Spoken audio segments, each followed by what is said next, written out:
अगर ये वाला 2 न्यूटन है, इसका मतलब यहां पे फ्रिक्शन भी 2 न्यूटन रहा होगा, तभी तो ये मूव नहीं किया, क्योंकि नहीं तो एक्सेलरेशन आ गई होती। मैंने इसको बढ़ाया, पहले 0 से स्टार्ट होते हुए 2 पे गया, आगे पहुंच गया 3 पे, पक्का ये भी 3 हुआ होगा, तभी ये रुका हो सकता है, ये भी 3 हो गया। ओहो हो, मैं जैसे जैसे इस फोर्स को बढ़ा रहा हूं, इस फोर्स को बढ़ाते बढ़ाते मान लो F कर दिया, तो धीरे धीरे धीरे धीरे ये भी मतलब उसके साथ ही वैसे ही बढ़ रहा है, रुका हुआ है।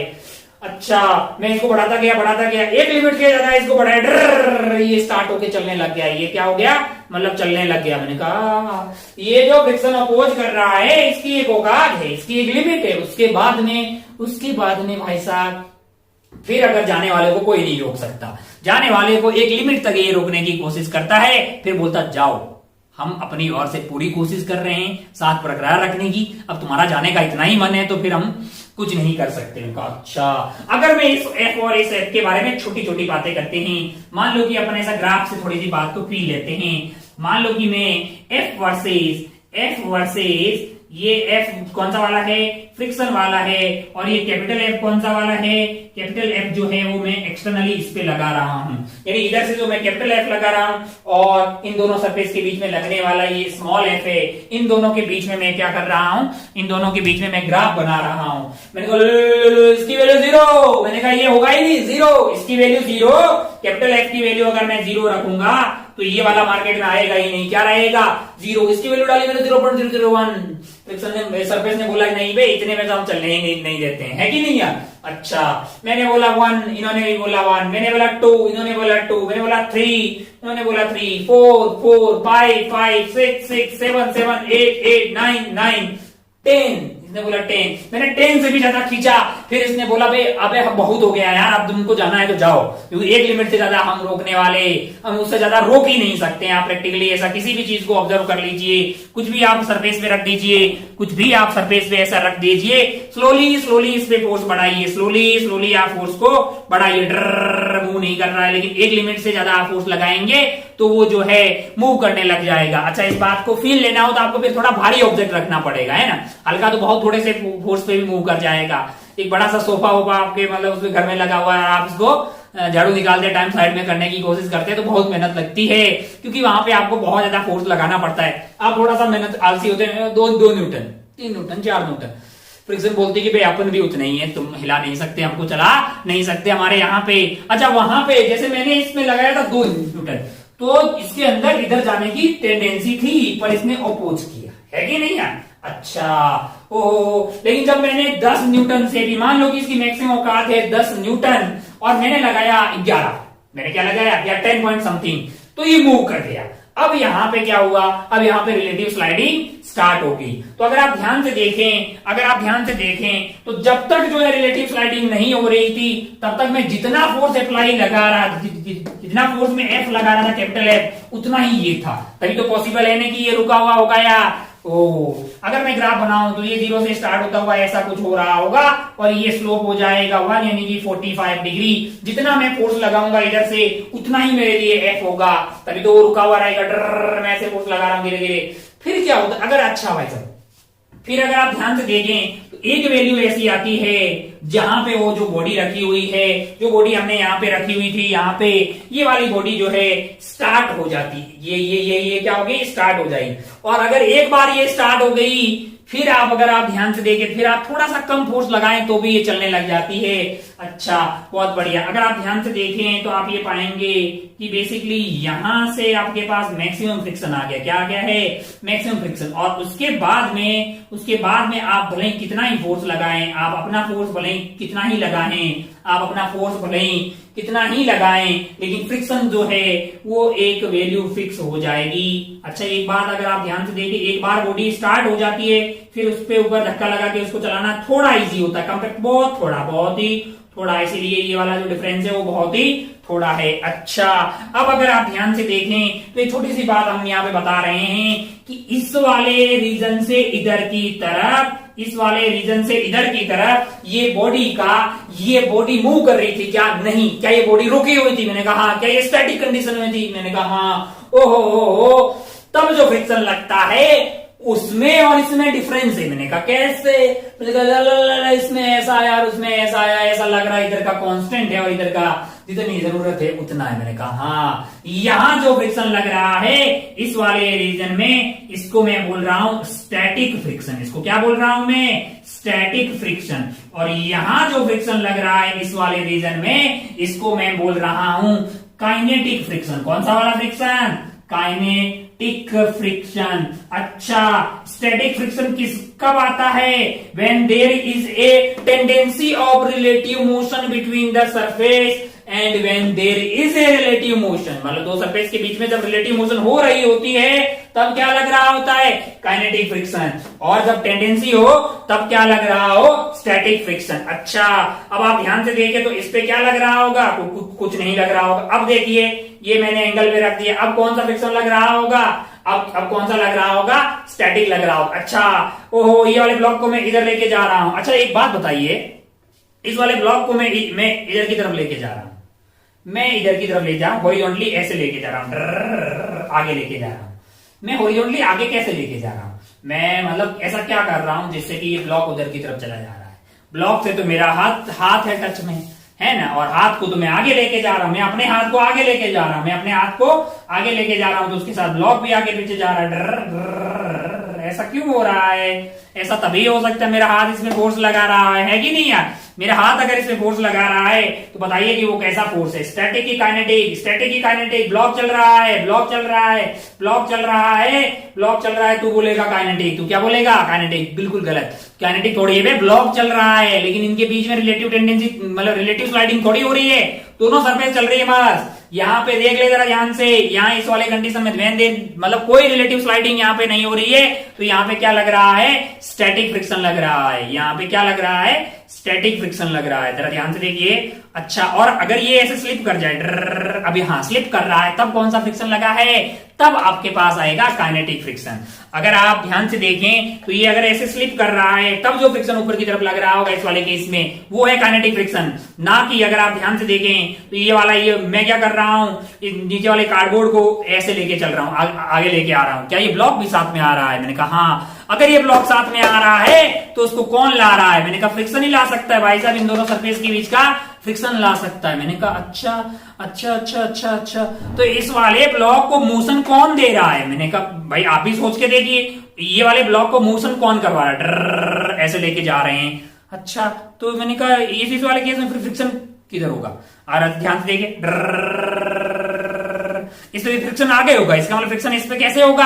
आगे होगा, क्योंकि इसको आगे लेके जाने वाला कौन है? मैं यहाँ से इधर की तरफ जा रहा हूं, क्या ये ब्लॉक भी आगे जा रहा है? मैंने कहा हाँ। और इसको आगे कौन लेके जा रहा होगा? मैंने कहा इसके ऊपर लगने वाला फ्रिक्शन। अरे ये क्या हुआ? इसकी मोशन के लिए जिम्मेदार हो गया फ्रिक्शन। मैंने कहा इसकी कोई मोशन नहीं है, और ब्लॉक की मोशन को यानी कि ब्लॉक को मोशन कौन दे रहा है? फ्रिक्शन दे रहा है। अभी तो हमने पढ़ा कि फ्रिक्शन तो मोशन का अपोज करता है। मैंने कहा नहीं, फ्रिक्शन मोशन का अपोज करता है क्या? नहीं, फ्रिक्शन किसका अपोज करता है? रिलेटिव मोशन का। ध्यान रखें, आपको स्टेटमेंट कहीं देखा फ्रिक्शन अपोज द मोशन। मैंने कहा नहीं बे, ये देखो ये वाले ब्लॉक को आगे पीछे ले जाने में जिम्मेदार कौन है? फ्रिक्शन ही है।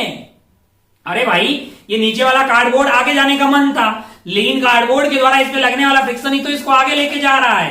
तो फ्रिक्शन जो है वो मोशन का अपोज नहीं करता, फ्रिक्शन मोशन का अपोज नहीं करता। फ्रिक्शन किसका अपोज करता है? फ्रिक्शन अपोज करता है tendency of relative motion and relative motion. Relative motion and motion अलग है, यानी इन दोनों के बीच में जो फिसलने वाला है वो रिलेटिव मोशन है, और इसका चलना मोशन है कि नहीं? इसकी मोशन, अब ये चल रहे हैं तो ये मोशन में है, लेकिन when there is no relative motion, तो friction oppose the tendency of relative motion and relative motion. अच्छा, जब टेंडेंसी ऑफ रिलेटिव मोशन होती है तब जो फ्रिक्शन होता है उसको प्यार से क्या बोलते हैं? उसको बोलते हैं स्टैटिक फ्रिक्शन। उसको प्यार से क्या बोलते हैं? Static friction. और जब रिलेटिव स्लाइडिंग हो रही हो, ऐसा जब रिलेटिव स्लाइडिंग हो रही हो तब जो फ्रिक्शन लगता है उसको प्यार से क्या बोलते हैं? Kinetic friction. मैंने कहा यार ये तो बहुत सही हो गया, बहुत बढ़िया हो गया, बहुत ही शानदार, अपने थोड़ा थोड़ा समझ में आ गया। मैंने कहा हाँ, एक बात और समझ में आई, छोटी छोटी बातें अपन लिखते हैं, थोड़ा थोड़ा अपन लिखते हैं यार। यहाँ पे कार्यक्रम शुरू करते हैं कि friction is a contact force. कैसा फोर्स है? कॉन्टैक्ट फोर्स है। Friction is a contact force which opposes the tendency of relative motion, relative motion, tendency of relative motion और relative motion between two surfaces, between two contact surfaces, है ना। अच्छा, surface contact में होगी तो पक्का क्या रिलेटिव फ्रिक्शन लगेगा? मैंने कहा नहीं। अच्छा, फ्रिक्शन क्या मोशन का अपोज करता है? तो बोलेगा नहीं। फ्रिक्शन किसका अपोज करता है? दो कांटेक्ट सरफेस के बीच में अगर टेंडेंसी ऑफ रिलेटिव मोशन हुई या फिर रिलेटिव मोशन हुई तब मार्केट में आता है फ्रिक्शन। मैंने कहा अच्छा, और जब टेंडेंसी हो तब जो फ्रिक्शन आता है उसको प्यार से बोलते हैं स्टैटिक फ्रिक्शन। और जब बॉडी चल रही हो नहीं, दो सरफेस के बीच में रिलेटिव स्लाइडिंग हो तब जो फ्रिक्शन आता है उसको प्यार से बोलते हैं काइनेटिक फ्रिक्शन। बहुत बढ़िया भाई साहब, बहुत ही शानदार। तो एक शुरुआत हमने की है कि ये कांटेक्ट फोर्स है। ये कैसा फोर्स है? ये कांटेक्ट फोर्स है। कब आता है? मैंने कहा when there is a tendency of relative motion, या फिर रिलेटिव मोशन हो रहा हो दो सरफेस के बीच में, तब मार्केट में आता है हमारे लिए फ्रिक्शन। अच्छा, ओहो, अच्छा भाई साहब, बहुत बढ़िया। कांटेक्ट फोर्स नॉर्मल के बारे में हमने पहले बातें की थी, टेंशन वेंशन के बारे में भी बातें की थी। अब अपन बातें करने वाले हैं फ्रिक्शन के बारे में। अब आप समझ गए कि भाई साहब फ्रिक्शन दो टाइप का हो सकता है, यानी फ्रिक्शन को कैटेगराइज किया गया। एक वो वाले केस में जब दोनों सरफेस के बीच में रिलेटिव स्लाइडिंग की टेंडेंसी हो, एक वो वाला केस जब स्लाइडिंग हो रही हो तो इसको बोला गया स्टैटिक, इसको क्या बोला गया? काइनेटिक। अब अपन एक एक करके पीएचडी करते हैं कि स्टैटिक फ्रिक्शन क्या है। छोटा सा याद है, अब आपको बहुत आसान लगेगा। स्टैटिक फ्रिक्शन क्या है? स्टैटिक फ्रिक्शन कब लगता है भाई साहब? पहला बताइए, मार्केट में आता कब है स्टैटिक फ्रिक्शन? मैंने कहा when there is a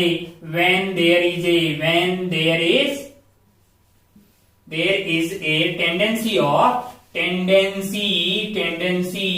of relative motion, when there is a tendency of relative motion, तब मार्केट में कौन आता है?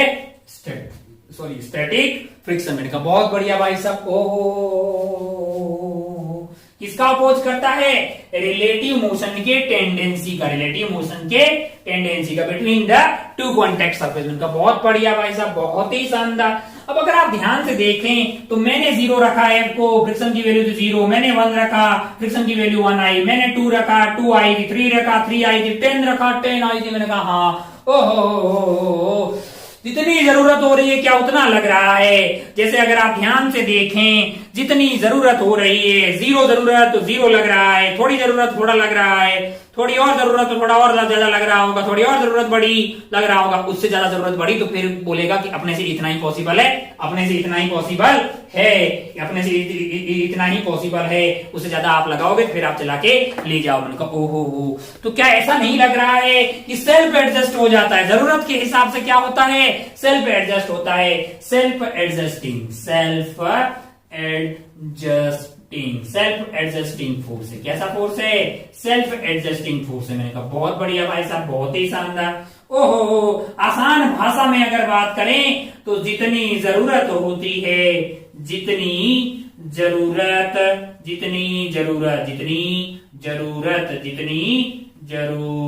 होती है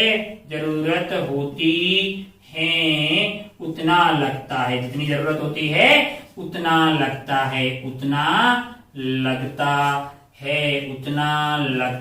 है। भाई साहब बहुत ज्यादा इंपॉर्टेंट पॉइंट है। जितनी जरूरत होती है उतना रखता है। आप बोलेंगे साहब ये जरूरत को कैसे डिफाइन करोगे? अबे जरूरत की कोई मतलब भी तो होना चाहिए। मैंने कहा हाँ, जरूरत क्या चीज की जरूरत? दोनों के बीच की रिलेटिव स्लाइडिंग नहीं होने देना है कि नहीं यार, है ना? X in such a way that X in such a way that net force on that body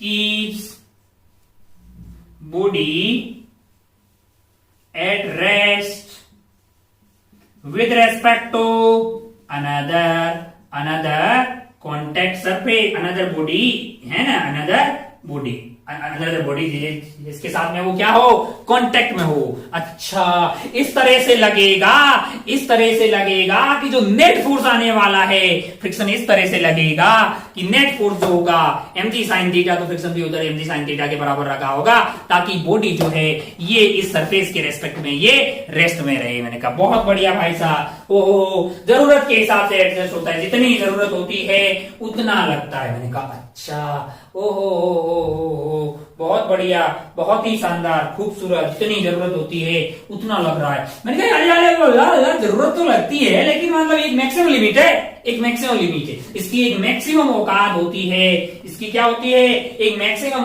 औकात होती है, उसको बोलते हैं लिमिटिंग फ्रिक्शन। उसको क्या बोलते हैं, लिमिटिंग फ्रिक्शन। क्या बोलते हैं, limiting friction force, limiting friction force. मैंने कहा क्या होता है भाई साहब, लिमिटिंग फ्रिक्शन फोर्स। अच्छा, maximum possible frictional force between two contact surface,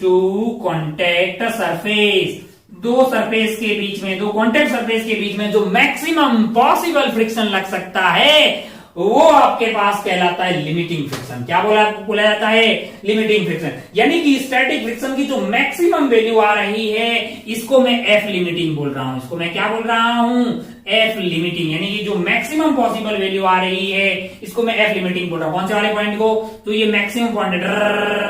अच्छा, अगर आप ध्यान से देखें तो आप पाएंगे कि अगर आप ध्यान से देखें तो एक बॉडी है जिसको अपन क्या कर रहे हैं, चलाना चाह रहे हैं। इसको अपन क्या कर रहे हैं, चलाना चाह रहे हैं। मैंने कहा अच्छा ऐसे, अच्छा इसको चलाने के लिए मुझे फोर्स बढ़ाना पड़ा। मुझे जस्ट स्टार्ट करने के लिए इधर खींचने वाला फोर्स इन दोनों सरफेस के बीच की लिमिटिंग फ्रिक्शन के बराबर रखना पड़ेगा, जस्ट स्टार्ट करने के लिए। मैंने कहा हाँ बिल्कुल, लिमिटिंग फ्रिक्शन तक तो ये अपोज करता रहेगा, लेकिन मुझे अगर इसको स्टार्ट करना है, मतलब चलाना है, तो लिमिटिंग फ्रिक्शन के बराबर से थोड़ा सा ज्यादा, इतू से ज्यादा लगा देंगे तो ये चल जाएगी। मैंने कहा अच्छा, ये लिमिटिंग फोर्स कैसे डिफाइन, कैसे निकालते।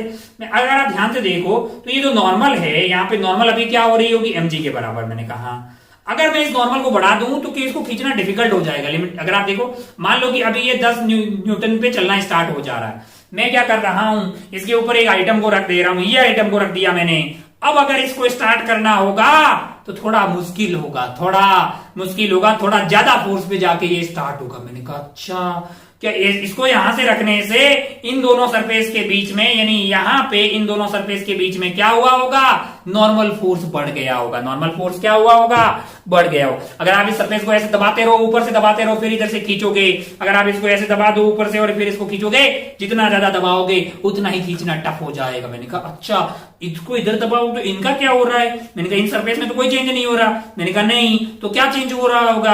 मैंने कहा नॉर्मल चेंज हो रहा होगा। ओ, तो कितना जो मैक्सिमम फोर्स लग सकता है, यानी जो लिमिटिंग फोर्स है आपके पास, F limiting that is directly proportional to normal reaction between the surface। जितना ज्यादा नॉर्मल रिएक्शन होगा उतना ज्यादा लिमिटिंग फ्रिक्शन होगा, उतना ही ज्यादा लिमिटिंग फ्रिक्शन होगा। और ये एफ लिमिटिंग फोर्स होता है म्यू इंटू एन। म्यू कौन सा वाला, स्टैटिक वाला, जो मैक्सिमम पॉसिबल स्टैटिक फ्रिक्शन लग सकता है, इसको प्यार से मैक्सिमम पॉसिबल फ्रिक्शन जो लग सकता है वो आपके पास है, उसको प्यार से लिमिटिंग फ्रिक्शन बोलते हैं। वो होता है mu S into N. N क्या है, N is basically normal reaction. क्या है, नॉर्मल फोर्स है, नॉर्मल फोर्स कहां पे, सरफेस के बीच में। और म्यू एस क्या है, म्यू एस है coefficient of static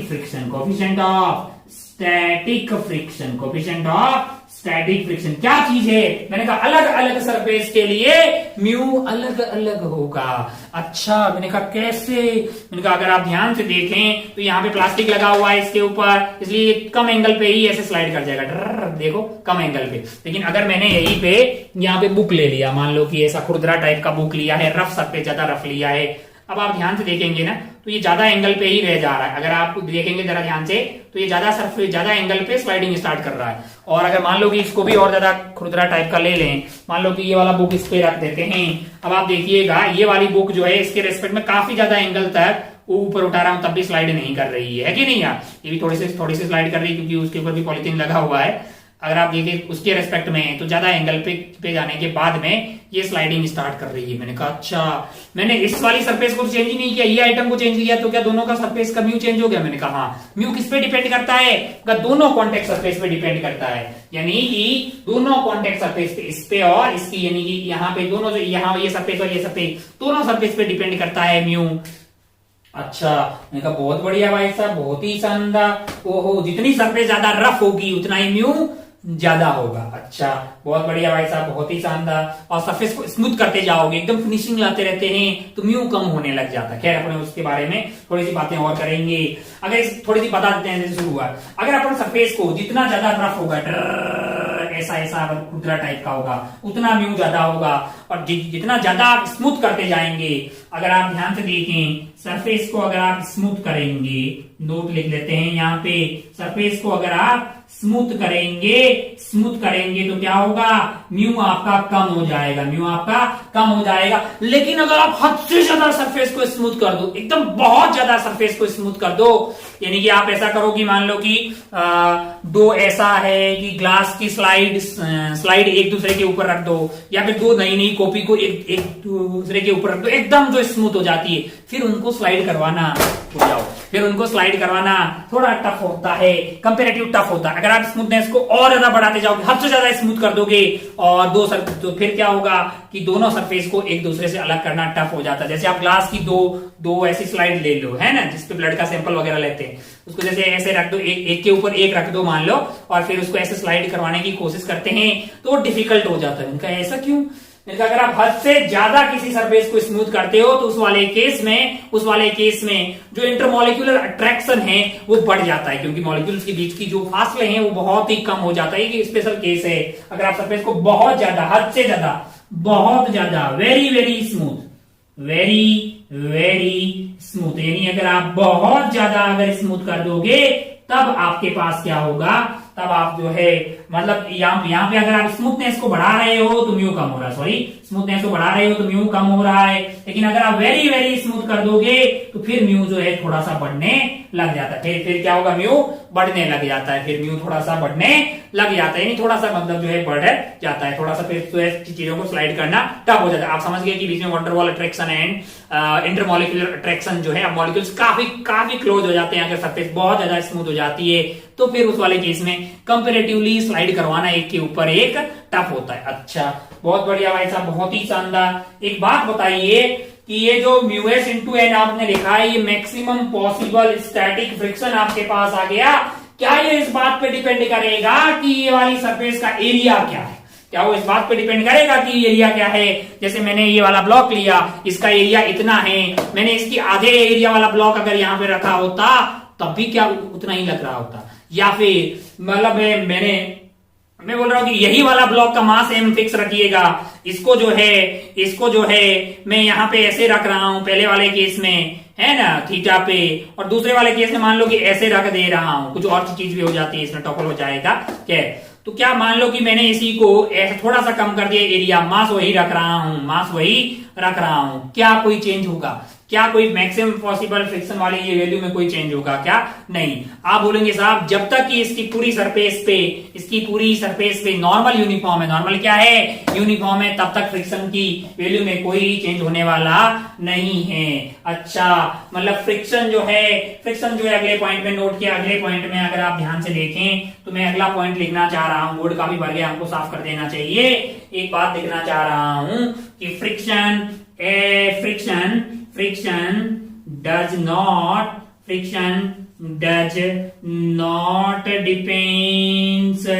depends on area of contact,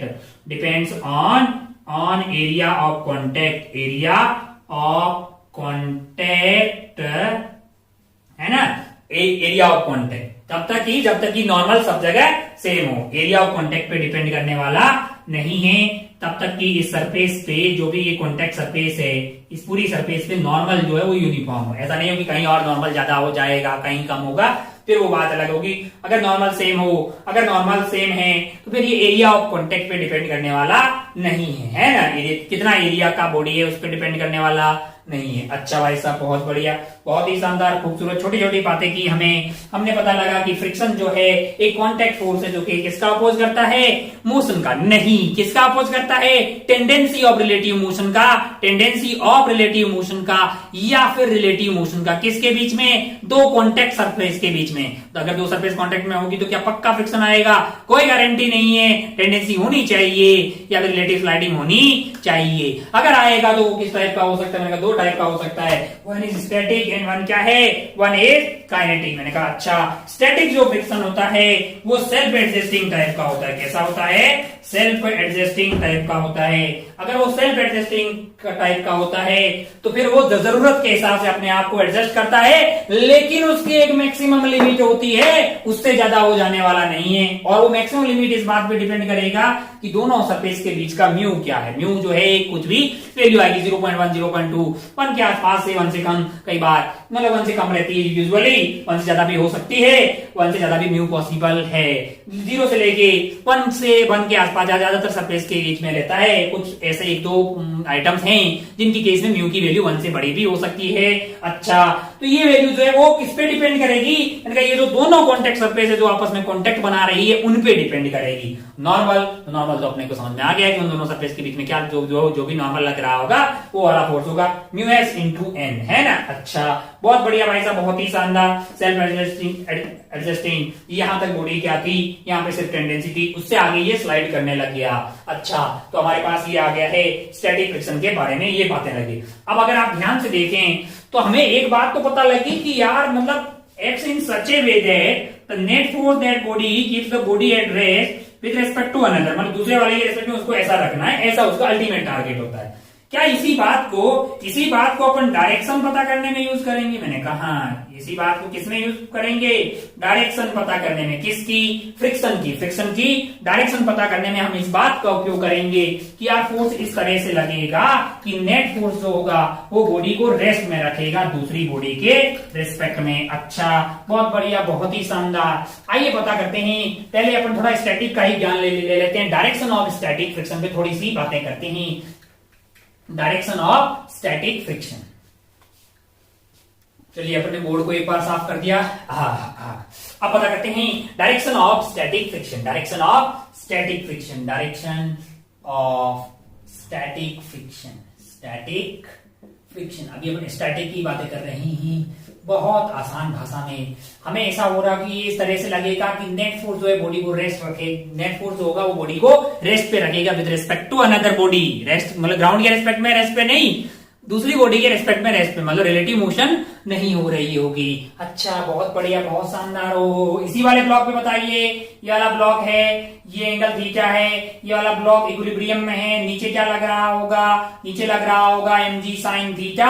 और अगर ये इक्विलिब्रियम में है तो भाई साहब इस वाले ब्लॉक पे फ्रिक्शन किधर लगेगा, इधर लगेगा, तभी तो ये रुका रहेगा। और f की वैल्यू क्या होगी, mg sin थीटा के बराबर, f की वैल्यू mg sin थीटा के बराबर। अच्छा, बहुत बढ़िया भाई साहब, एक एग्जांपल लेते हैं, थोड़ा ढंग का एग्जांपल ले लेते हैं। मान लो कि हमारे पास क्या हो, यहाँ पे है ब्लॉक ए, क्या है यहाँ पे, ब्लॉक ए है, ये है ब्लॉक बी, ये है ब्लॉक बी, और यहाँ पे मान लीजिए कि है ब्लॉक सी। क्या है, ब्लॉक सी, और ब्लॉक सी पे मैंने फोर्स एफ लगा दिया है, इक्विलिब्रियम है। क्या है, यहाँ पे भी क्या है, इक्विलिब्रियम है हर जगह, और सरफेस सारी रफ है, स्मूथ एक भी नहीं है। अगर ये इक्विलिब्रियम है तो सी वाले पे फोर्स इधर एफ लग रहा है, तो बताइए सी वाले को कौन रोक के रख रहा होगा। अगर आप सी वाले की एफबीडी बनाएंगे तो आप पाएंगे कि इस पे फोर्स एफ इधर लग रहा है, तो इस वाले सी का मन हो रहा होगा उधर जाने का, भाई सी का तो मन हो रहा है उधर से, इन बी को ये बात बुरी रहेगी। बी और सी की आपस में सरफेस दोनों मिलती है और बात करती है, ये तो गलत बात है, तुम तो चले जाओगे, हम तो यहीं रहेंगे। ओ, तो बी ने बोला हम जाने नहीं देंगे, हम तुम्हें जाने नहीं देंगे। अच्छा, बी के द्वारा सी के ऊपर एक फोर्स लगेगा इधर की तरफ, मैं उसको F1 बोल रहा हूं, है ना। ये फोर्स इधर की तरफ लगेगा बी के द्वारा सी पे, this is force on C, या फिर अगर ऐसा बोलें this is force on C due to B. क्या होगा, ड्यू टू बी। अच्छा, लेकिन अगर आप ध्यान से आप देखें तो ये जो सी वाला है, सी वाला क्या बोलेगा, सी वाला बोलेगा भाई साहब कि यार तुम यार भाई सी वाले का तो मन है कि चलने का, चल लेते। सी वाला बी को बोलेगा भाई तुम भी चल लो साथ में यार, तुम भी चल लो, तुम भी साथ में चल लो। ये इस पे क्या लगाएगा, इधर की तरफ फोर्स लगाएगा, force on B due to C, और ये कौन सा होगा, ये फ्रिक्शनल फोर्स होगा। ये क्या होगा, ये भी फ्रिक्शनल फोर्स होगा, और इसके जस्ट बराबर होगा। अगर ये एक्शन है तो ये उसका क्या है, reaction. Equal, opposite, same nature का, and acting on two different bodies. अगर ये एक्शन है तो ये क्या है,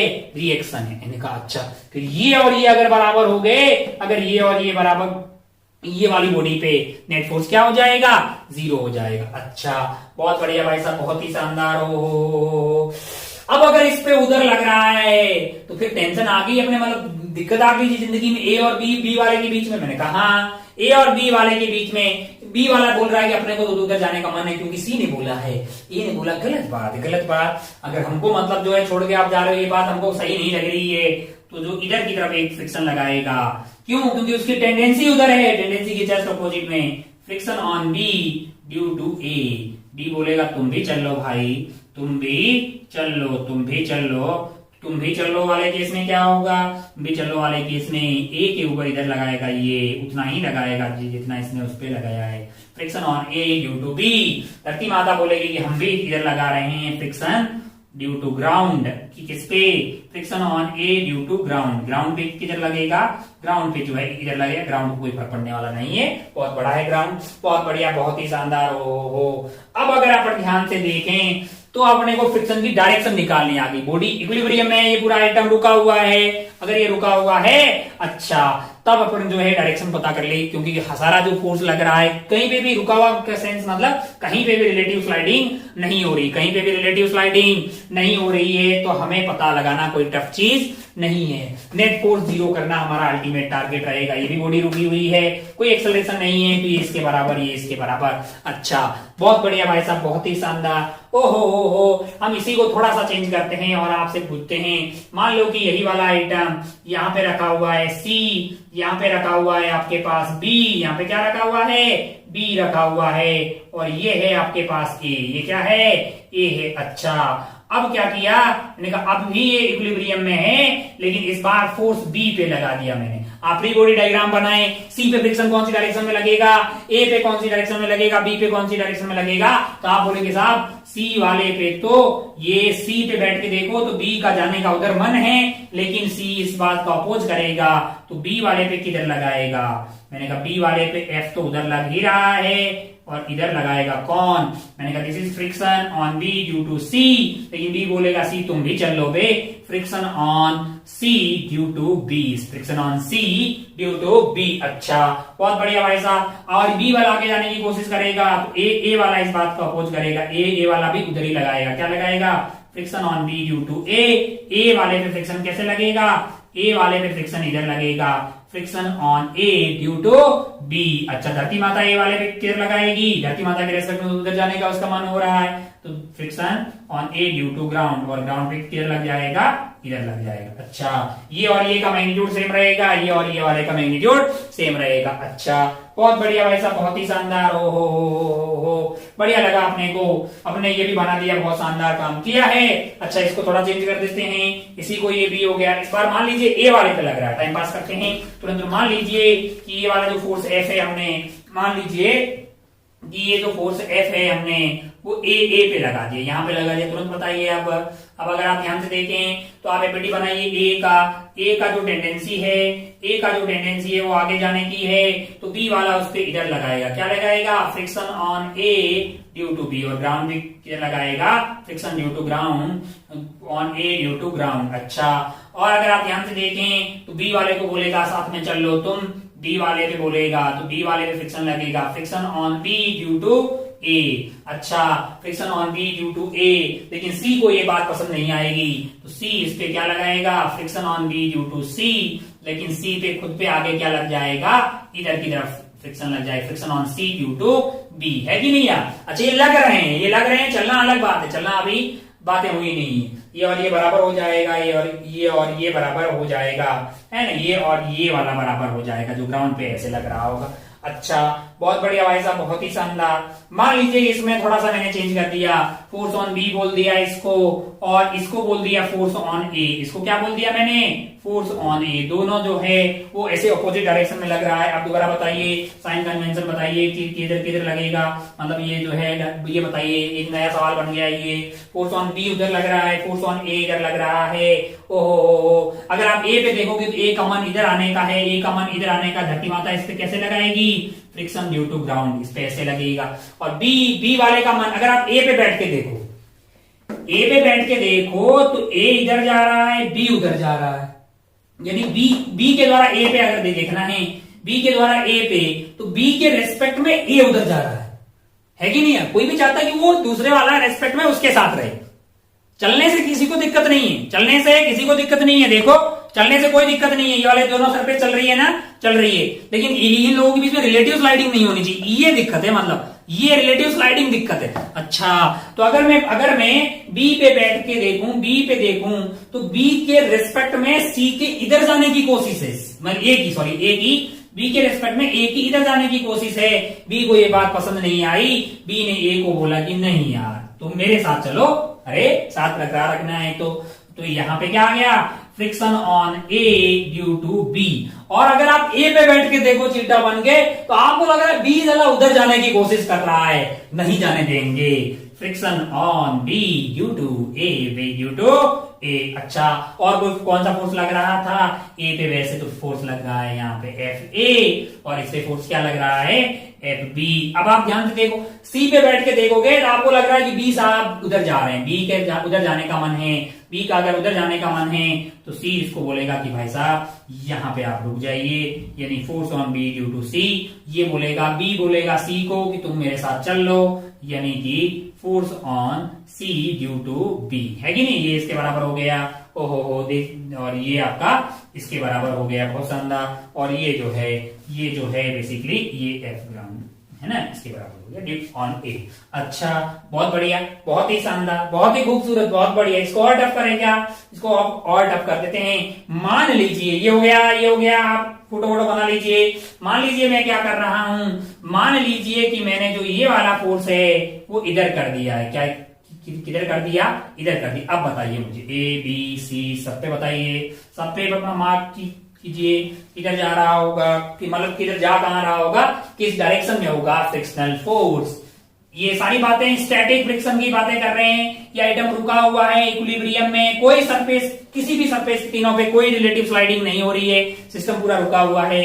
अच्छा, ओहो, अब अगर आप ध्यान से देखें तो यहाँ पे कंफ्यूजन का माहौल पैदा हो रहा है, एक कंफ्यूजन का माहौल पैदा हो रहा है कि यार ए पे देखा, ए पे बैठ के बी को देखा, ए पे बैठ के बी को देखा तो बी का भी उधर जाने का मन था, है ही नहीं है, और ए का खुद का भी उधर जाने का मन है। तो अब यहाँ पे कंफ्यूजन होगा ना कि बी जो है वो ए के रेस्पेक्ट में ज्यादा आगे जाने का मन है कि कम है, तो मुझे मास देने पड़ेंगे। मैंने बोल दिया मास ऑफ बी और मास ऑफ ए। मान लीजिए कि force B divided by mass B, यानी ये जो है force B divided by mass of B, इसकी value force A divided by mass A, यानी ये जो टेंडेंसी है, इसकी जो टेंडेंसी है बी वाले की उधर जाने की टेंडेंसी ए वाले से ज्यादा है।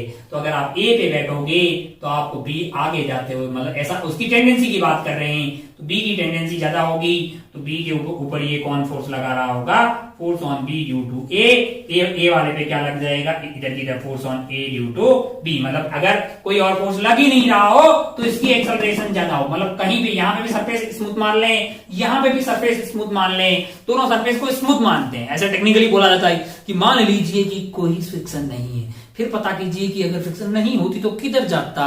अबे तो उसी को तो टेंडेंसी बोल रहे हैं ना भाई, ऐसे लिखा होता है बुक्स में। मान लीजिए पहले सरफेस स्मूथ है, ये सरफेस भी स्मूथ मान लें, ये भी स्मूथ मान लें, तो ये भी उधर जाता है, ये भी सरफेस स्मूथ, ये भी स्मूथ, तो वो भी उधर जाता।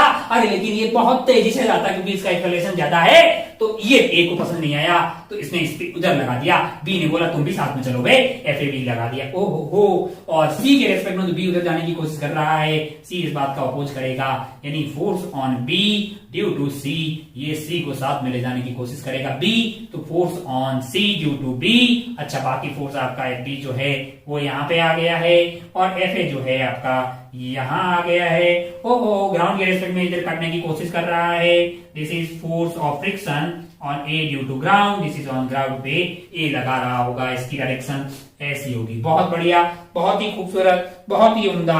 ओहो, बोर्ड उड़ाते हैं। छोटी छोटी बातें हमने की, हमें ये समझ में आ गया कि स्टैटिक फ्रिक्शन जितनी जरूरत होती है उतना लगता है, और ऐसे लगता है कि बॉडी रेस्ट में रहे with respect to other surface, और उसकी मैक्सिमम वैल्यू है वो म्यू इनटू नॉर्मल हो सकती है। म्यू कौन सा वाला? स्टैटिक वाला। थोड़ी सी बातें की, लौट के दोबारा आएंगे स्टैटिक फ्रिक्शन पे, उसकी डायरेक्शन निकालना भी कोई टफ चीज नहीं है। आगे बढ़ते हैं और देखते हैं काइनेटिक फ्रिक्शन। कौन सा वाला? Kinetic friction. थोड़ा सा ज्ञान लेते हैं काइनेटिक फ्रिक्शन के बारे में, फिर लौट के दोबारा आएंगे, खूब बातें करेंगे। पूरा चैप्टर का नाम ही जब फ्रिक्शन है तो बातें तो फ्रिक्शन की होती ही रहेगी। ओ हो, साफ हो जाओ भाई साहब, साफ हो जाओ, टाइम भी कब सारा हो रहा है। ओ हो, हेडिंग डालते हैं, छोटी सी बातें करते हैं काइनेटिक फ्रिक्शन की। किसकी? Kinetic friction. काइनेटिक फ्रिक्शन कब आता है भाई साहब? कब आता है ये मार्केट में? कब लगता है काइनेटिक फ्रिक्शन? जरा सोच के बताइए। तो आप बोलेंगे साहब जब बॉडी में मोशन हो रही हो। मैंने कहा नहीं, मोशन नहीं भाई साहब। कौन सी? Relative motion. क्या हो रही हो? Relative motion. When there is a relative motion. कब लगता है? When there is a relative motion between, when there is a relative motion between two contact surfaces,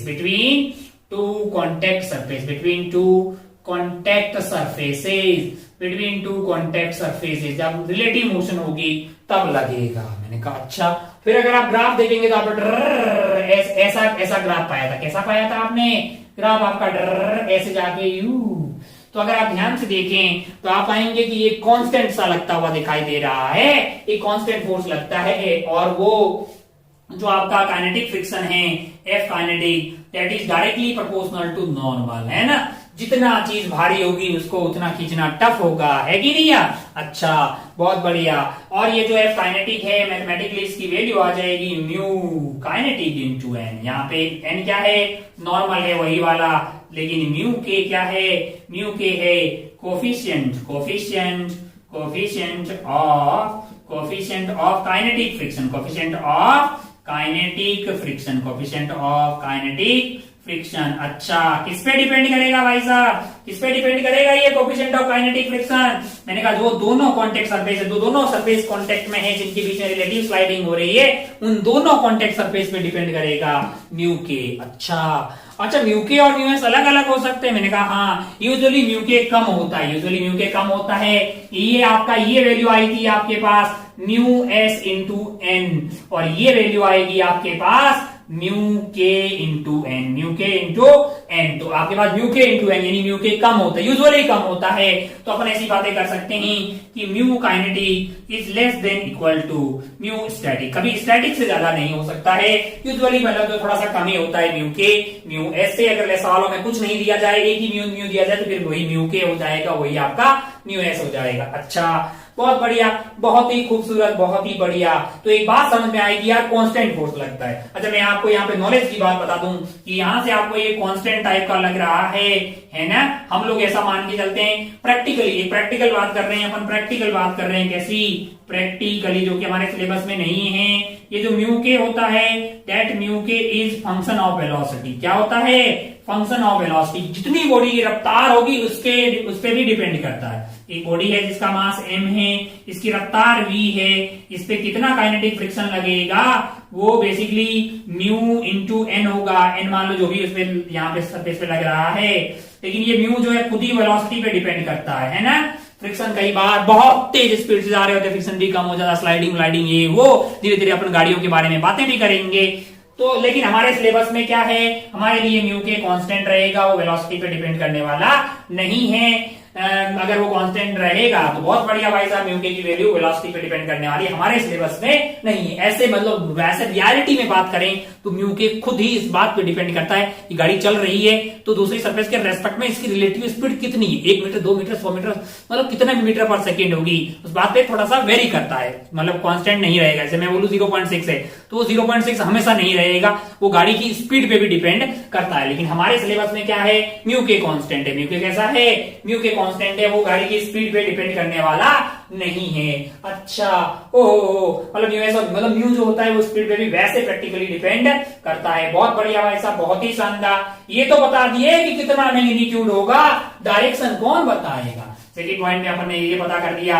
third point में पता करते हैं डायरेक्शन। क्या पता करते हैं, डायरेक्शन पता करते हैं। किसकी डायरेक्शन पता करते हैं, काइनेटिक फ्रिक्शन की। काइनेटिक फ्रिक्शन की डायरेक्शन किधर होगी, मैंने कहा अगर आप ध्यान से देखें तो यहाँ पे 2 बॉडी है, आप बहुत आसानी से समझ जाएंगे इसको। एक बॉडी ए है, एक बॉडी ए है, एक बॉडी बी है, एक बॉडी बी है। मान लो कि ये इधर की तरफ जा रही है 2 मीटर पर सेकंड से, और ये इधर की तरफ जा रही है 3 मीटर पर सेकंड। कैसे जा रही है, 3 मीटर पर सेकंड, है कि नहीं यार, है ना। आप ए पे बैठ के देखो, तो आपको लगेगा बी उधर जा रहा है, बी लेफ्ट में जा रहा है, आपको लगेगा 5 मीटर पर सेकंड से, यानी ए के रेस्पेक्ट में बी की रिलेटिव वेलोसिटी उधर है। इधर है, इधर है, किधर है, इधर आ रही है। तो ए के द्वारा बी पे जो फोर्स लगेगा वो इधर होगा, force of friction on B due to A, क्योंकि वो रिलेटिव वेलोसिटी, रिलेटिव मोशन का तो अपोज करना है, ये तो काम है फ्रिक्शन का।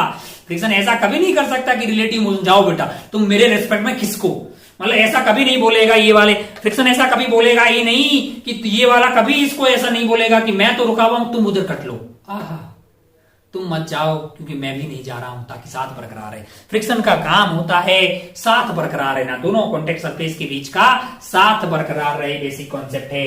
तो आप इसकी रिलेटिव स्पीड उधर आई, अगर आप इस पे बैठ के देखोगे तो आपको लगेगा कि ये आइटम इधर जा रहा है ए, तो बी के द्वारा friction, force of friction on A due to B, है ना। तो अगर आप डायरेक्शन को अंग्रेजी भाषा में टेक्निकली लिखना चाहेंगे तो आप बोलेंगे x in such a way that x friction, x kinetic friction x in such a way, in opposite direction, in opposite to the direction of, to the direction of relative, to the direction of relative velocity, relative velocity, relative velocity of, relative velocity of body with respect to another body, with respect to another body, another body यानी दूसरी body के respect में। Another body कौन सी वाली, जो लगा रही हो, अनदर बॉडी कौन सी वाली, जो फ्रिक्शन लगा रही हो। अगर इसकी इस ए के द्वारा बी पे जो फ्रिक्शन लगेगा, यानी बी पे जो ए के द्वारा फ्रिक्शन लगेगा, वो ए के रेस्पेक्ट में बी की वेलोसिटी अगर इधर आ रही है तो उसकी just opposite, act in opposite to the direction of relative velocity of body जिसपे फ्रिक्शन लग रहा है with respect to another body. Another body पे बैठ के अगर अपन इस बॉडी का वेलोसिटी पता करेंगे, वो इधर की तरफ है, तो फ्रिक्शन आपके पास किधर लगेगा, उसकी जस्ट अपोजिट डायरेक्शन में। अच्छा, इसी वाले आइटम को, यानी मैंने इस आइटम को क्या बोला है, ये मेरे लिए बी है, ये मेरे लिए कौन है, ए है, ये मेरे लिए कौन है, ए है। अच्छा, बहुत बढ़िया, बहुत शानदार। हो मैंने क्या बोला, ये इधर जा रहा है 2 मीटर पर सेकेंड से, कैसे जा रहा है, 2 मीटर पर सेकेंड से, और ये कैसे जा रहा है, 3 मीटर पर सेकेंड से, 3 मीटर पर सेकेंड से। आपको कोई बोले कि फ्रिक्शन बताइए, फ्रिक्शन बताइए, आप बोलेंगे साहब ए पे बैठ जाऊं तो मुझे तो बी आगे जाते हुए दिखाई दे रहा है। Friction on B due to A, friction on B due to A. अच्छा, बहुत बढ़िया भाई साहब। अगर आप फ्रिक्शन ऑन ए पता करना चाह रहे हैं बी पे, तो बी ने अपनी रफ्तार को उल्टा करके देखा तो उधर आ जाएगा 2 और 3 तो नेट रफ्तार इधर आ गई है, उसकी अपोजिट डायरेक्शन में, उसकी अपोजिट। अब आप ध्यान से देखिए पहला कैसे किया है। आप यहाँ पे ए पे बैठ गए तो आपने अपनी रफ्तार को उल्टा करके दिया, नेट रफ्तार उधर आई, उसकी अपोजिट डायरेक्शन में लगा दिया। ओहो, बी पे बैठ गए तो बी ने अपनी रफ्तार को 3 दिया, तो नेट रिजल्टेंट आया इसका अपोजिट यानी कि इस डायरेक्शन में, यानी ये लगाएगा friction on A due to B. अच्छा, ग्राउंड के रिस्पेक्ट में बात करेंगे तो ग्राउंड पे बैठ के देखेंगे तो ये उधर जा रहा है, तो friction on A due to ground पे कैसे लगेगा, friction on ground due to A. अच्छा, बहुत बढ़िया, बहुत ही शानदार, खूबसूरत, बहुत ही बढ़िया। तो हमें क्या पता लग गया है, हमें ये पता लगा है अभी तक कि फ्रिक्शन 2 टाइप का हो सकता है, काइनेटिक एंड स्टैटिक। स्टैटिक उतना होता है जितनी जरूरत होती है, काइनेटिक मैंने कहा म्यू के इंटू एन होता है। एन वहां पे सरफेस के दोनों सरफेस के बीच का नॉर्मल हो गया, म्यू के आपके वहां पे हो जाएगा आपका कोफिशिएंट ऑफ काइनेटिक फ्रिक्शन। तो एक बेसिक इंट्रो वाला आज की बातें थी। एक सवाल ले लेते हैं, मेरे को लगता है शुरुआत अपने को कर लेनी चाहिए, कोई बहुत ज्यादा टफ चीजें आज हमने सीखी नहीं है, जस्ट एक फील ली है कि कैसा होता है बेसिकली फ्रिक्शन, किसका अपोज करता है फ्रिक्शन, मोशन का अपोज करता है कि नहीं करता है, उनका नहीं करता है, अपोज करता है टेंडेंसी ऑफ रिलेटिव मोशन का या फिर रिलेटिव मोशन का between the two surface. Can friction support the motion of the body? मैंने कहा हाँ, फ्रिक्शन अगर आप ध्यान से देखो तो सपोर्ट करता है ना इस वाले को, इस वाले को सपोर्ट ही कर रहा है, इसको आगे लेके कौन जा रहा है, फ्रिक्शन ही लेके जा रहा है। अच्छा, बहुत बढ़िया भाई साहब। एक छोटा सा एग्जांपल लेते हैं। मान लीजिए कि अपने पास क्या है, एक बॉडी है, मान लीजिए कि अपने पास एक बॉडी है, ऐसे रखी हुई है। मान लीजिए एक एग्जांपल लेते हैं, मेरे को लग रहा है आज का टाइम होने लगा है, हमने बहुत ही अच्छे से अच्छी शुरुआत की है फ्रिक्शन की, हमें बहुत बेसिक बातें समझ में आ गई है कि साथ बरकरार रखने का ये जो सपना है वो कैसे कैसे काम करता है। इस सपने की भी एक मैक्सिमम औकात होती है जिसको लिमिटिंग फ्रिक्शन बोलते हैं। उसके बाद में भी ये जो कोशिश करता है वो कांस्टेंट सी रहती है, जिसको काइनेटिक फ्रिक्शन बोलते हैं। वो थोड़ी सी वो मैक्सिमम पीक वाले से कम होती है। मैंने कहा हाँ, देखिए तो साथ बरकरार रखने के लिए क्या क्या किया जा रहा है यहाँ पे। अच्छा, एक बात आपको समझ में आ गई होगी कि जाने वाले को एक लिमिट से ज्यादा नहीं रोकना चाहिए। सरफेस भी तो वही करती है, फिर जाने वाले को एक लिमिट से ज्यादा लिमिटिंग फ्रिक्शन भी नहीं रोकती है। जाने वाले को बोलो bye bye and move on, है कि नहीं? अच्छा, बहुत बढ़िया भाई साहब, बहुत ही शानदार। हो मान लीजिए कि यहाँ पे एक ब्लॉक रखा हुआ है, ब्लॉक का मास है 5 kg। ब्लॉक का मास क्या है? 5 kg। अच्छा, इधर से मैं क्या लगा रहा हूं, इस पे फोर्स लगा, इधर से मैं क्या लगा रहा हूं, फोर्स लगा। आसान सवाल लेते हैं। मान लीजिए कि इन दोनों कॉन्टेक्ट सरफेस यानी ब्लॉक और इस सरफेस के बीच का म्यू एस है 0.6 और म्यू के क्या है 0.5।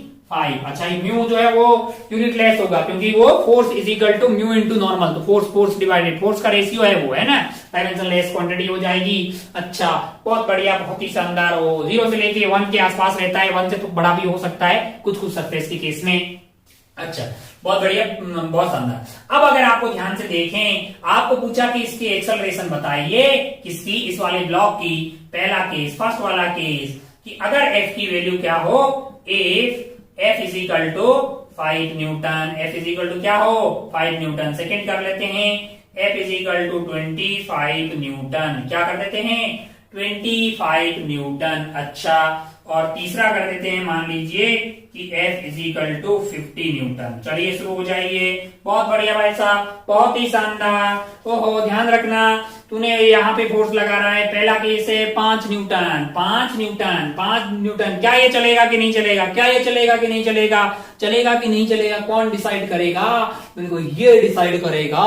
ये मैक्सिमम जो अपोज कर सकता है वो है लिमिटिंग फ्रिक्शन, और होगा वो म्यू इंटू एन। एन की वैल्यू क्या हो जाएगी इस पर्टिकुलर केस में 50 हो जाएगी। नीचे क्या लग रहा है 50 लग रहा है। नीचे अगर 50 लग रहा है, बहुत बढ़िया भाई साहब, मार्कर जी चल जाओ, थोड़ी सी जरूरत है आपकी अभी। F mu into N, mu कौन सा वाला, लिमिटिंग के लिए स्टैटिक यानी कि 6/10, और नॉर्मल आपके पास हो जाएगा 50। नॉर्मल क्या हो जाएगा 50। ओहो, 30 न्यूटन लग सकता है, 30 न्यूटन मैक्सिमम फ्रिक्शन लग सकता है, 30 न्यूटन मैक्सिमम फ्रिक्शन लग सकता है। अगर F is equal to 5 newton हो तब फ्रिक्शन आप बोलेंगे कि साहब इधर की तरफ लगेगा F, लेकिन उसकी वैल्यू क्या होगी, कितना होगा वो, कितना होगा? क्या वो 30 होगा? क्या वो 30 होगा? क्या वो 30 होगा? सोच ले, 30 बिल्कुल नहीं होगा। काय को लाला कि हमें पता है कि कौन सा फ्रिक्शन लग रहा है, स्टैटिक लग रहा है। क्यों पता लगा कि स्टैटिक लग रहा है? मैंने कहा मैक्सिमम जो फ्रिक्शन लग सकता है वो 30 है और इधर से फोर्स लग रहा है 5, तो अपोज करने में भी तो 5 ही लगाऊंगा ना यार, 6 क्यों लगाऊंगा? अगर 6 लगाऊंगा तो फ्रिक्शन की वजह से चलने लग जाएगा, जो कि पॉसिबल नहीं है। फ्रिक्शन कभी भी किसी को चलाएगा नहीं। तो अगर ये 5 है तो दूसरे वाले जो है, आपने अप्लाइड फोर्स अगर आपका 5 है तो फ्रिक्शन भी जितनी जरूरत होती है उतना लगेगा, यानी क्या होगा? 5 न्यूटन हो जाएगा। किधर की तरफ? इस तरह से लगता है कि नेट फोर्स इस बॉडी को रेस्ट में रखने की कोशिश करेगा। अच्छा, बहुत बढ़िया भाई साहब। एक्सेलरेशन क्या हो जाएगा इस वाले केस में? एक्सेलरेशन आपका हो जाएगा, ये फ्रिक्शन हो गया है, एक्सेलरेशन 0 हो गया। बहुत बढ़िया। अगला सवाल, दूसरे वाले पार्ट में हमने एफ को रख दिया 25 न्यूटन, इसको कर दिया मान लो 25 न्यूटन। ये 25 कितनी होगी इसकी वैल्यू? कितनी होगी? क्या 30 होगी? क्या 30 होगी? क्या 30 होगी? हमने इसे 0.6 इंटू नॉर्मल कर दिया 30 आ गया है हमारे पास। क्या 30 होगी? नहीं। क्यों? क्योंकि जरूरत 25 की है और हमको रेस्ट पे रखना है, इक्विलिब्रियम पे रखना है, तो फ्रिक्शन अपने आप को वैल्यू को एडजस्ट कर लेगा इधर की तरफ। 25 न्यूटन क्या हो जाएगी? 25 न्यूटन। बहुत बढ़िया भाई साहब, बहुत ही खूबसूरत। हो तीसरे वाले केस में हमने रखा फ्रिक्शन की वैल्यू, फोर्स की वैल्यू, अप्लाइड फोर्स की वैल्यू 50 न्यूटन। अब बताइए कि कितना फोर्स लगेगा? मैंने कहा यार अब तो भाई साहब अपने रोकने वाले की औकात से बाहर हो गया है, तो अब फ्रिक्शन स्टैटिक लगेगा ही नहीं, अब कौन सा लगेगा? काइनेटिक लगेगा। और काइनेटिक कितना लगता है? एफ काइनेटिक कितना लगता है? Mu into normal.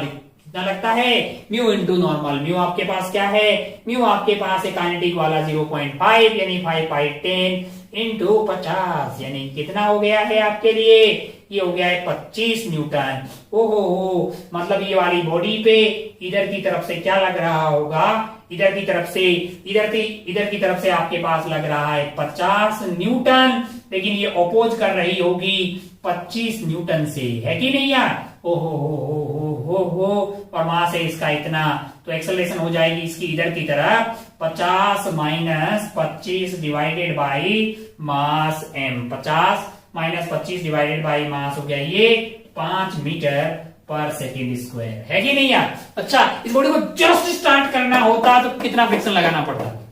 इस बॉडी को जस्ट स्टार्ट करना होता, जस्ट स्टार्ट करना होता, मैं बढ़ाता क्या क्या मुझे ये है, यानी मेरा काइनेटिक फ्रिक्शन आ रहा है 25, क्या मुझे 25 पॉइंट समथिंग पे ये चल जाएगा?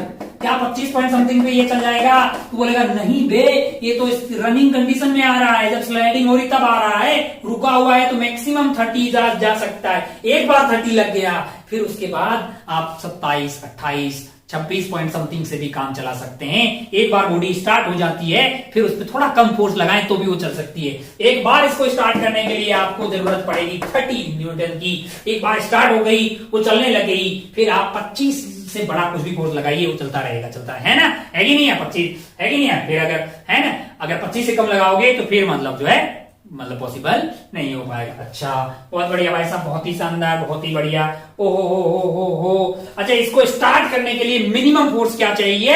आपने बोला साहब कि म्यू एफ लिमिटिंग के बराबर आना चाहिए, यानी म्यू स्टैटिक इनटू नॉर्मल आना चाहिए। अच्छा, एक बॉडी है, इसका मास m है, एक बॉडी है जिसका मास क्या है? m है, एक बॉडी है जिसका मास m है। बोर्ड को थोड़ा साफ कर लेते हैं, यहाँ पे साफ कर लेते हैं। मान लो कि एक बॉडी है जिसका मास m है, एक बॉडी है जिसका मास m है। इस पे मान लीजिए जो हॉरिजॉन्टल सरफेस पे रखी हुई है, जो कि कहाँ रखी हुई है? हॉरिजॉन्टल सरफेस पे रखी हुई है, ओहो, एक बॉडी है ऐसे टिक, ओ मास m है, और यहाँ पे जो है मान लीजिए कि म्यू जो है वो आपके पास है, म्यू को आपने म्यू दे दिया है ना, या फिर आप मास को मान लीजिए 5 kg, और mu static is equal to mu kinetic, दोनों सेम दिया हुआ है। मान लो वो 0.5 दिया हुआ है। कितना मिनिमम फोर्स लगाएं कि ये स्टार्ट हो जाए? कितना मिनिमम फोर्स लगाएं कि ये चलना स्टार्ट कर दे? 1 मिनट, सुना क्या आपने? कितना मिनिमम फोर्स लगाएं कि ये चलना स्टार्ट हो? अच्छा, एक बहुत आसान बोलूंगी, यहाँ पे कितना फोर्स लगाया जाए कि जिससे कि ये स्टार्ट हो जाए? तो आप क्या बोलोगे? पता नहीं। ऐसा लगाएंगे कोई जरूरी है क्या? ऐसा लगाएंगे कोई जरूरी नहीं है। आपको जैसा मर्जी हो वैसा लगाओ, कितना मिनिमम फोर्स लगाया जाए। एक बॉडी है, अब मैं आपको ये बोली दे दें या फिर ऐसा भी कुछ बोल दें कि भाई साहब मास m है और म्यू की वैल्यू मान लीजिए म्यू है। Mu static is equal to mu kinetic is equal to mu हो जाए। इस बॉडी पे minimum force F minimum required to start sliding. लोग बोलेंगे बे यहाँ पे आपने F minimum to start sliding यानी रिलेटिव मोशन को स्टार्ट करने के लिए कितना मिनिमम फोर्स लगाना पड़ेगा। अच्छा, इसमें देखिए कितना मिनिमम चाहिए आपको। हॉरिजॉन्टली चलाने के लिए आपको चाहिए 30। आपको क्या चाहिए था? 30 आया था ना? हाँ 30। लेकिन क्या 30 से कम फोर्स भी मैं किसी और तरीके से लगाऊं और ये स्लाइडिंग स्टार्ट कर दे? मैंने कहा वो तो सोच, क्योंकि आज का मेरे को लग रहा है टाइम हो गया है अपने को, तो इस सवाल को होमवर्क में लिख दे। सोचने का कि क्या, अब आप बोलोगे साहब म्यू इंटू, अरे नॉर्मल हो गया आपके लिए इस पर्टिकुलर केस में। नॉर्मल क्या हो जाएगा? mg के बराबर, तो लिमिटिंग फ्रिक्शन आ जाएगा आपके लिए म्यू इंटू नॉर्मल यानी म्यू mg। यही तो आएगा ना यार। मैं बोल रहा हूं इससे भी कम फोर्स में मैं इसकी स्लाइडिंग स्टार्ट करवा सकता हूं। इतना फोर्स तो मुझे हॉरिजॉन्टली लगाना पड़ेगा। अगर मैं इसे हॉरिजॉन्टली म्यू mg के बराबर लगाऊं, म्यू mg प्लस 0 समथिंग, तो पक्का स्टार्ट हो जाएगा, क्योंकि यहाँ पे फ्रिक्शन मैक्सिमम हो सकती है म्यू इंटू mg। लेकिन क्या इससे कम फोर्स लगाऊं तो भी स्लाइडिंग स्टार्ट हो जाए? मैंने कहा हाँ।